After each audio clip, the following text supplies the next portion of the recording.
de vue et chacun est libre également mu joxe li nga xamante ne moom mooy gis-gisam, mais nag attention ak ñu bañ a jaawaatle sa gis-gis personnel ak yow koo xamante ne da nga am qualité imam ngay représenté ou en tout cas kaddu bi nga xamante ne moom ngay joxe kaddu boobu am tolluwaay am fi mu war a yegg c'est différent. xam nga bu fekkonte ne moom rek ñuur buñ dindi woon imam bi mu joxe gis-gisam même en tant qu'imam je crois qu'il est libre aussi sax mu joxe xalaatam d'un certain point de vue, mais il faut prendre en compte surtout l'utilité du message, parce que la vérité mooy xutba bu nu koy def ci bésub julli itam c'est pour délivrer un message important. Ce n'est pas pour forcément faire des messages ciblés. te bu fekkonte ne itam loolu wax dëgg yàlla xëy na mën nañu yóbbee sax ci benn crise boo xamante ne xëy na maanaam jot na pour ñoom ñu wax ci. On aurait compris le contexte. te oui, donner son avis d'accord, mais c'est bien de s'informer avant aussi balaa ngay mën a yëkkati benn yenn point de vue yi nga xamante ne da nga koy joxe sur la place publique. Parce que bu ñu fàtte ne aussi ne yàggul dara le président de la République moom defoon na fi benn conférence boo xamante ne conférence sociale la woon sur l'emploi et l'employabilité. Defoon na également benn bilan ci li nga xamante ne moom la fi fekk ci réew mi ci lu jëm ci wàllu absence véritable d'une politique nationale de l'emploi, manque de coordination institutionnelle, inadéquation de li nga xamante ne moom mooy formation ak emploi, waaye également insuffisance de financement. Encore une fois, état du moom mooy joxe liggéey, mais day favoriser les conditions buy mën a tax liggéey mën a am ci réew mi. Et donc pour man bu dee wax ci la question de l'emploi ou am imam di ci wax war na mën a déjà saytu li nga xamante ne moom moo fi amoon ak li nga xamante ne moom moo tàmbalee am, ndax ñii dañu nekk ci étape de redressement ci lu bëri loo xamante ne ci réew mi noonu la doon doxee, ñu seetlu ne xëy na doxalin bi dafa gënul, loolu moo tax sénégalais yi changé ko pour bëgg am leneen lu gën. Et la question de l'emploi véritablement question la boo xamante ne bu sonal gouvernement bi fi nekk nii, parce que responsabilité bi du sax seulement le régime du président Sall kese. C'est-à-dire li ñuy wax naan état continuité la dafay tàmbali ci Senghor, Abdou Diouf, Maître Wade, Macky Sall ba ci président Bassirou Diomaye Diakhar Faye. Su fekkoon chaque chef d'état bi mu ñëwee dans cette politique de l'emploi dox nañ ci ay jéego yuy war a mën a tax keneen ku ñëw da ngay yokk di ajouter, kon heure bi la question de l'emploi ne se poserait pas. Ñun on fait des indépendances yoo xamante ne nii pendant des années Sénégal mu ngi moom boppam, mais en termes d'avancement ci liggéey bi, en termes de gis suñu bopp ñun askan wi dafa am lu bari loo xamante ne dafa des. Maintenant pour man c'est prématuré sax à la limite nga sanctionner liggéey boo xamante ne mu ngi door a tàmbali te xamagoo lan lay joxe. Donc sur cette question de l'emploi loolu laa koy tontu. Maintenant ci li nga xamante ne moom moo jëm ci inégalité sociale yi muy wax, inégalité sociale bi yàgg na ci réew mi, et inégalité sociale bi sax daan na gën a fës ka léegi, ndax inégalité bi sociale bi Sénégal yàgg na am division. Loolu laa bëgg wax sunu papa ji, ndax sunu yar ak sunu teggin mayuñu leen li sax, mais dañu ko bëgg a wax rek ne ko division bi muy wax nii ne milliardaire ak pauvre loolu yàgg na ci réew mi, daan na gën a fës itam ci réew mi, yàgg nañu ko dénoncer également ci réew mi, ndax fii moom Sénégal defe naa ne du réew ñi nga xamante ne dañoo am xolub ki ñaan. Noonu sunu kilifa yi ñu yar ci wàllu diine dañoo yar ci laabiir ak ci yaatal. Diine gi nga xamante ne ci la ñuy sukkandiku di diine l'islam, diine yërmande la, diine partage la également, waaye diine rafet njortu la tamit, diine boole la, consolider. C'est ça réellement li nga xamante ne moom mooy la religion islamique. Donc dafa am loo xamante ne ci base bi, ci fondement bi, pour man ci xutba bi ak ci njàngale mi foofu la war a tëddee. mooy ne ñu ne naam dañu fexe ba ñi ñàkk mën a am,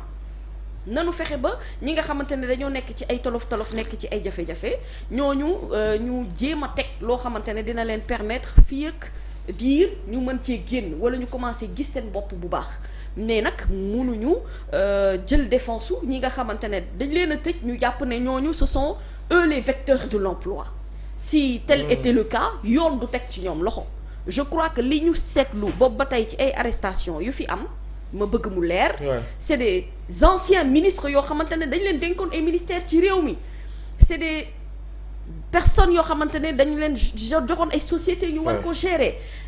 ay nit lañ yoo xamante ne ñooñu bu fekkonte ne liggéey bi dëppoo na ni mu waroon a dëppe, machine bi huilé ni mu waroon a huilé, kon imam heure bi kenn du toog di wax naan kii ñàkk nag kii am na. Maintenant am ak ñàkk yàlla moo koy def ci jàmm.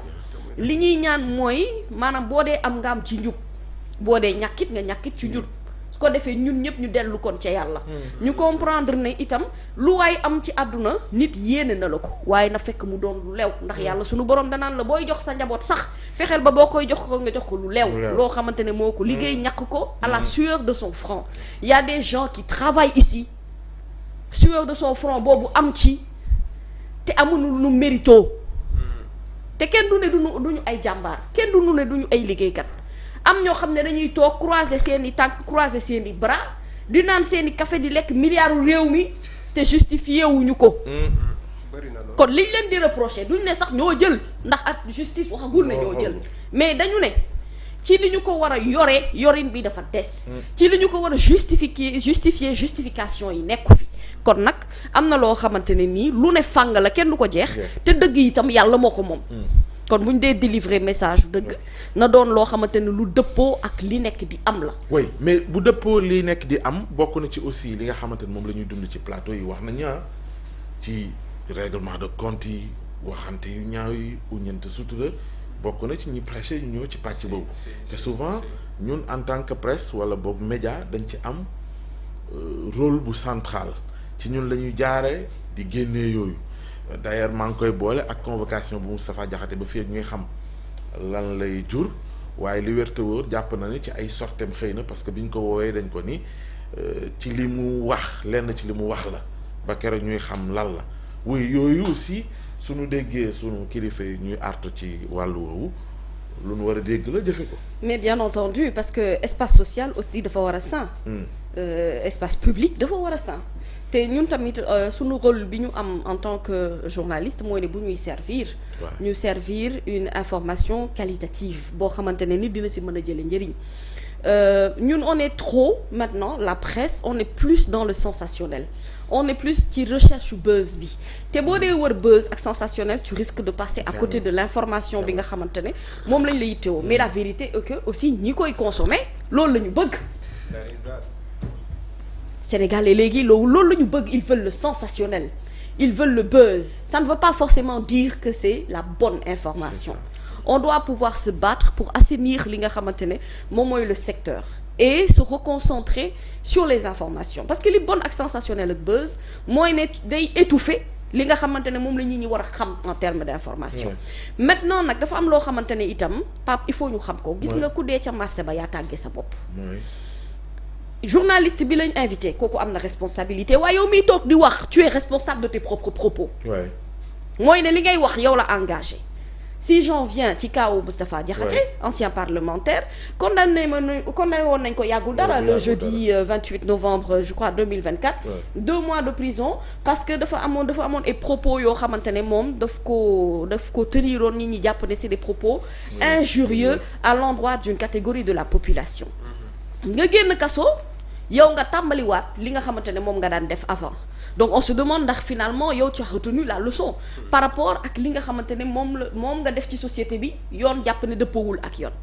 nga continuer de tenir des propos ci li nga xamante ne moom mooy ay émission je ne sais pas pour quel propos exactement moom la ñu ko convoqué tey on attendra d'avoir plus de détails concernant cela mais moi mon avis est que quand j'entends Moustapha Diakhaté dire ce matin que ne man sama njaboot préparé naa leen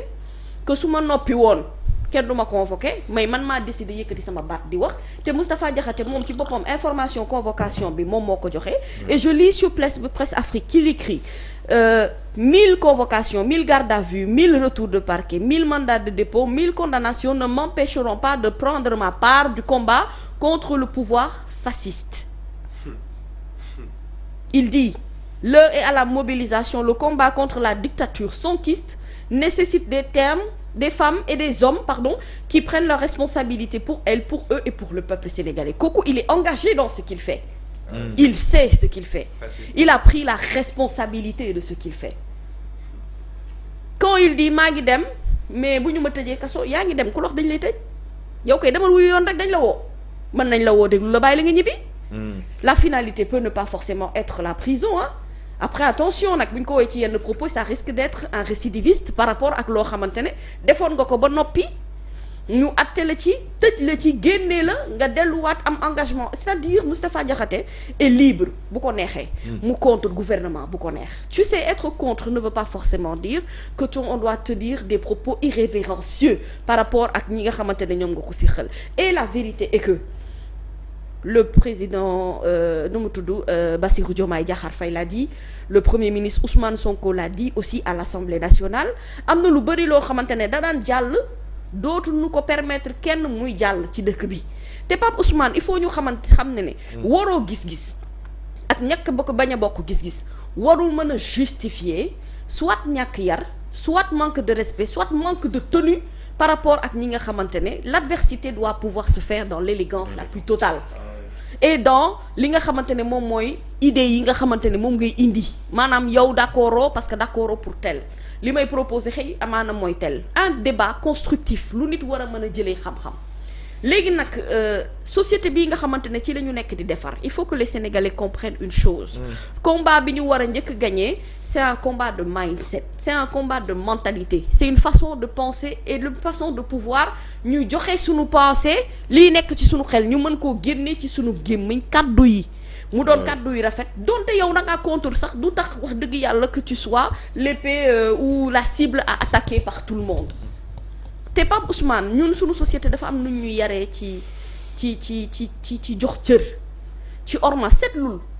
nit ki gën a ñaaw kaddu quel que soit ton âge kenn du la naw kenn du la respecter parce que li ngay wax nit ñi duñ ko dégg te donc loolu bu ñu ko naree transmettre à nos générations futures quel pays on va avoir si aujourd'hui on ne peut même pas être sur les réseaux sociaux parce que soi-disant yow da nga far fii wala da nga far fële c'est-à-dire tu te fais attaquer insulter à un point où yow tu te rends compte ndax yow lii da nga naan ba finalement est-ce que jarati na ko sax est-ce que jarati na ko société kenn du ko defaree ci noonu il faut ñu xam ne mesure de changement yi dëgg la dafa war a nekk loo xam ne dafa opérationnel dafa war a nekk physique lu ñu war a laal dafa war a doon loo xamante ne on doit pouvoir le voir avec les yeux mais ça va aussi avec une mentalité boo xamante ne moom la ñu war a développer waale jikko mooy defarum réew jikko ju bon mënta defar réew waroo gis-gis yàqul réew parce que démocratie li koy symboliser ak li koy taaral mais c'est la divergence des idées on n'est pas obligé d'être d'accord sur le terrain politique mais on est obligé de se donner du respect loolu moom c'est primordial et on attendra de voir sa convocation lan lay aboutir oui Ibrahima ci presse yi daf ci bokk respect boobu joxante cër moytu lépp loo xam ne dafay féewale ay kàddu yoo xamante ne ni daanaka tegginewul ci penc mi te yenn saa yi fii lañ koy jaarale su ma nee fii mooy dama bëgg wax ni presse bi d'une manière générale soo ko lëkkalee convocation Moustapha Diakhaté ba fii ñuy xam lu waral woote gi mais jàpp na ni yenn la ci invitation yu muy am di wuyu ji presse bi